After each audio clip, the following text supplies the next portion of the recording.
से न्यारा, जाने जानन हारा रे। सच्चा दर्शन जग से न्यारा, जाने जानन हारा रे। छवि साक्ष्य का साक्षी बना है, किनो संत विचारा रे।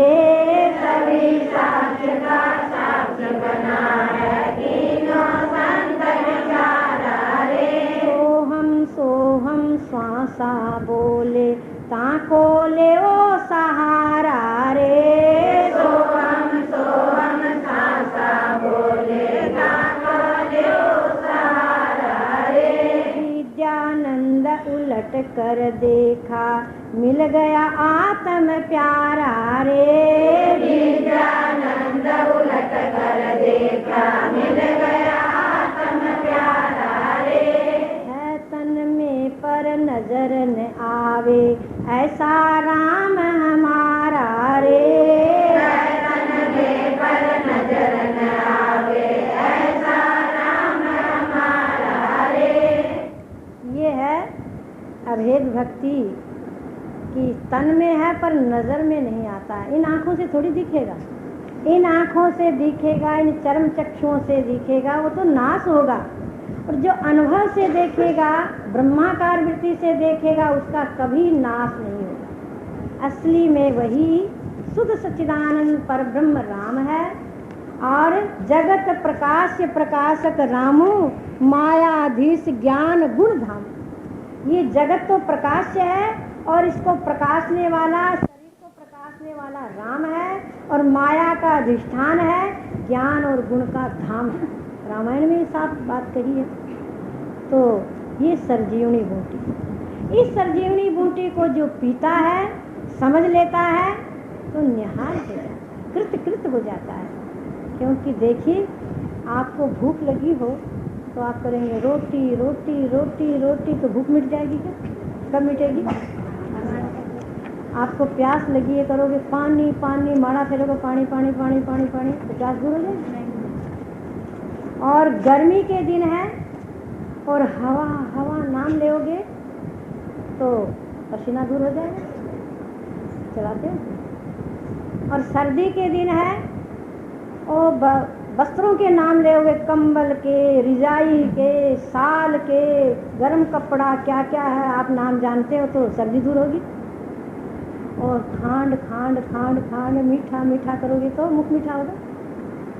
और नीम नीम करोगे तो मुंह खारा होगा। कब होगा मुंह मीठा?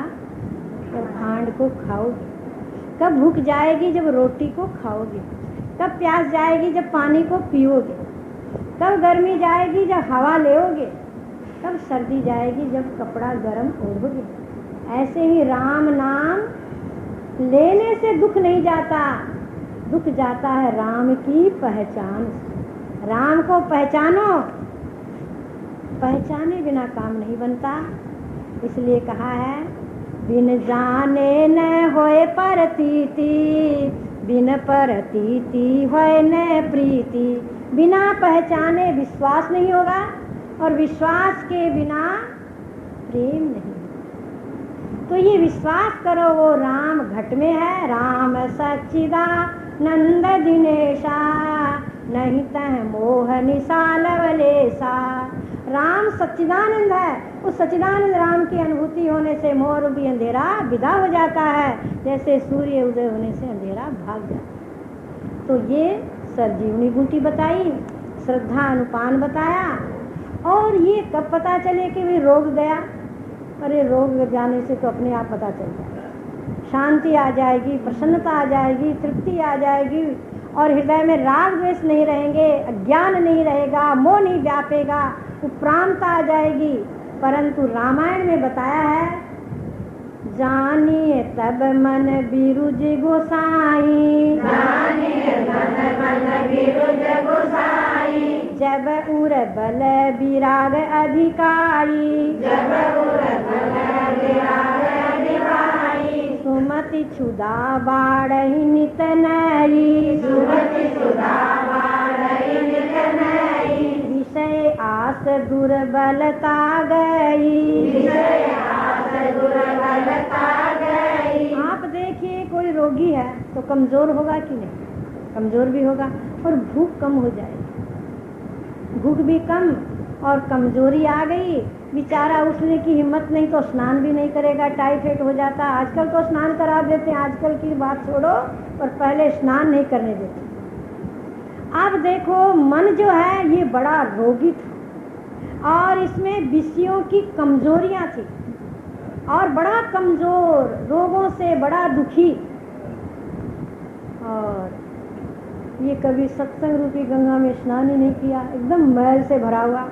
परंतु जब ये संजीवनी बूटी इसके कान के द्वारा गई भीतर और संयम किया और श्रद्धा की तो क्या हुआ? गोसाई जी कहते हैं, तुलसीदास जी और कागभूषण जी कहते हैं वह मन निरोग हो गया। ऐसा समझना चाहिए कि हृदय में वैराग का बल आ गया, ताकत आ गई, मजबूत हो गया मन। वैराग का बल समझना, मन में पूर्ण वैराग हो गया, संसार से उपरांत आ गई तो मन बलवान हो गया, कमजोरी दूर हो गई और उस समय उत्तम बुद्धि रूपी भूख लगने लगी।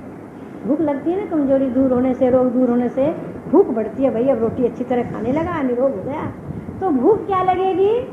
उत्तम बुद्धि रूपी भूख बढ़ेगी। उत्तम बुद्धि कौन सी है?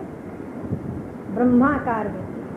आत्म विषयणी मति भव दुख करे हत सो कुमति हर है। आत्म चिंतन करने वाली उत्तम बुद्धि बढ़ेगी, बार बार ब्रह्माकार वृत्ति होगी, आत्मा का नहीं परमात्मा की तरफ वृत्ति जाएगी, ये बढ़ती चली जाएगी शुक्ल पक्ष के चंद्रमा की तरह। ये भूख बढ़ती जा रही निरोग मन होने से। रोगी मन होगा तो संसार में भागेगा और निरोग मन होगा तो परमात्मा की ओर भागेगा, ये पहचान है। और कुमति हरण कर लेगी वो शुद्ध बुद्धि और संसार का दुख समाप्त कर देगी। जैसे प्रलय काल की अग्नि सारे पहाड़ों को खत्म कर देती है, समुद्र को सुखा देती है और वनस्पतियों को जला देती है, सारा संसार खत्म हो जाता प्रलय काल की अग्नि में। ऐसे ब्रह्माकार वृत्ति में अंतःकरण का सारा विकार नष्ट हो जाता है और ये उत्तम बुद्धि बढ़ती चली जाती है। आगे कहते हैं, विमल ज्ञान जल जब सो नहाई, तब रह राम भक्ति उर छाई। अब क्या होगा? जब बल मिलेगा, भूख बढ़ेगी तो नहाने की सोचेगा, क्या नहाऊंगा, नहाने से चित्त प्रसन्न होगा। तो यहाँ पर स्नान क्या है? यहाँ पर स्नान बताया निर्मल ज्ञान, जिस ज्ञान में अभिमान नहीं, जिस ज्ञान में दुर्गुण नहीं, एकदम व्यापक प्रभु की अनुभूति और सब में परमात्मा दिखाई देने लगेगा, निर्मल ज्ञान हृदय में छा जाएगा, ये स्नान है।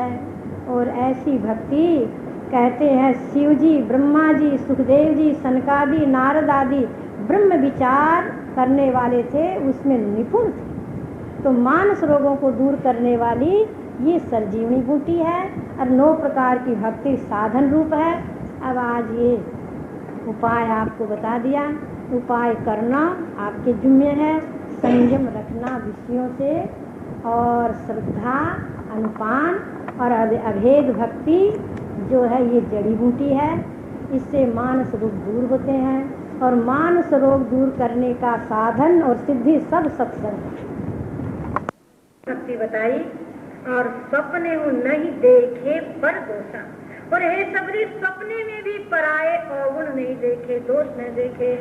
देखो जागृत में तो मनुष्य देखता है तो हम अपने मन को रोक लेते हैं कि भाई नहीं देखेंगे, किसी का दोष नहीं कहेंगे, न देखेंगे। पर सपने में बस की चीज नहीं होती, चाहे जैसा सपना आ सकता है। परंतु भगवान कहते हैं कि जागृत में तो देखना ही नहीं, अपने मन को वश में रखना। पर दोष देखने से उसके दोष अंदर आ जाते हैं, मन विकारी हो जाता है। दूसर पराये देखने अच्छी नहीं ये बात है, निर्दोष को दोषी बताना क्या भली ये बात। उसने क्या गुनाह किया भाई, बिना मतलब ही उसका दोष निकाल लेते हैं और अपने मन को खराब करते हैं, उसका थोड़ी कुछ बिगड़ता है। तो सपने में भी नहीं देखना, जागृत में तो फिर भी बस में मन को रख लोगे, पर सपने में बस की चीज नहीं रहेगी, पर नहीं देखना। ये मेरी 8वीं भक्ति है। नवम सरल सब सन छलहीना,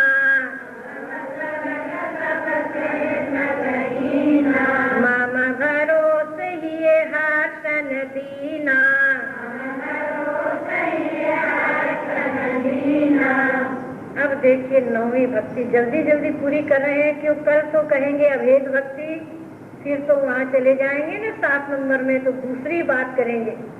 तो 9वीं भक्ति क्या है? छल रहित सबसे सरल स्वभाव का व्यवहार करना। सरल स्वभाव, सरल स्वभावन मन कुटिलाई। जिसका सरल स्वभाव है, मन में कुटिलता नहीं है, सबके साथ एकदम सीधा और सरल व्यवहार है, अंदर कुछ बाहर कुछ नहीं रखता, मन में कुटिलता का भाव नहीं है, और मेरा भरोसा है, और किसी का भरोसा नहीं, न धन का, न पति का, न पत्नी का, न बच्चों का, न परिवार का, न नौकर का, न चाकर का, न मकान का, किसी का भरोसा नहीं। आज है कल नहीं, क्या विश्वास है? पर भगवान तो अमर अजर अविनाशी तत्व है, तो उनका भरोसा रखना। इसलिए भगवान कहते हैं मेरा भरोसा, जो मेरा भरोसा रखता है उसका यहाँ का काम भी पूरा होता है और आगे का काम भी पूरा होता है। एक भरोसा, एक बल, एक आस विश्वास, स्वाति सलिल हरि चरण है, चातक तुलसीदास। एक ही भरोसा है, एक ही आस है, एक ही विश्वास है, दूसरे की न आस है, न विश्वास है, न भरोसा है। हाँ, ऐसे व्यवहार में तो बोल देता भाई तेरे भरोसे ये काम है, तेरे को ये करना है, बोलना हो रहा है, अंदर में बात रखनी हो रहा है, भीतर में यही निश्चय रखना चाहिए, किसी का विश्वास नहीं। जैसे एक मुसाफिर था न, मुसाफिर मत ना भटक रे, मुसाफिर मत ना भटक रे, ईश्वर का भरोसा काम तेरे को नी अटक रे, ईश्वर का भरोसा काम तेरे को नी अटक रे। कारीगर पत्थर घर पत्थर में पायो छेद, कारीगर पत्थर घर पत्थर में पायो छेद, छेद में एक कीड़ो जीव सपन नहीं, उम्मीद दानों बक मुँह में लटक रे, दानों बक मुँह में लटक रे। मालिक के भरोसे काम तेरे को नी अटक रे, मालिक के भरोसे काम तेरे को नी अटक रे। जीव तू क्या न भटक रे, जीव तू क्या न भटक रे, मालिक के भरोसे काम तेरे को नी अटक रे, मालिक के भरोसे काम तेरे को नी अटक रे। कारीगर करतार न करण लाग्यो याद, कारीगर करतार न करण लाग्यो याद। इतना दिन मेरा मोह माया में यूं ही गया बर्बाद, भरोसे बैठो डट कर, भरोसे बैठो डट कर, मालिक के भरोसे काम तेरे को नी अटक रे, मालिक के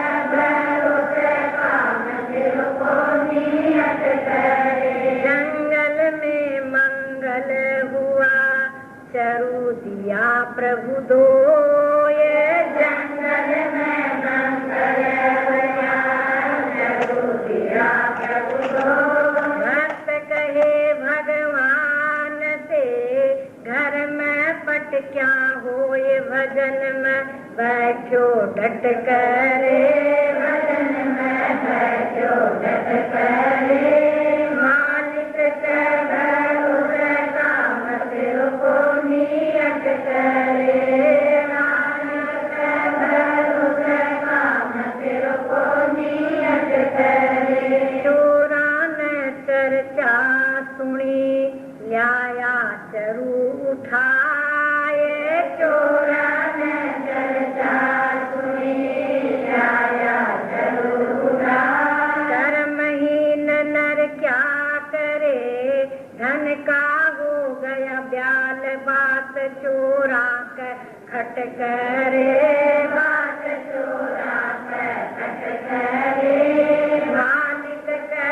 भरोसे काम सिर को नियत करे, मालिक के भरोसे काम सिर को नियत करे। चोर चरूले छान पर उलटा दिया गुड़ाए, चोर चरूले छान पर उलटा दिया गुड़ाए। माधव दास कहे मेरे दाता देता छप्पर फाड़, कारीगर उठा ले चट करे, कारीगर उठा ले चट करे। मालिक के भरोसे काम सिर को नियत करे, मालिक के भरोसे काम सिर को नियत करे।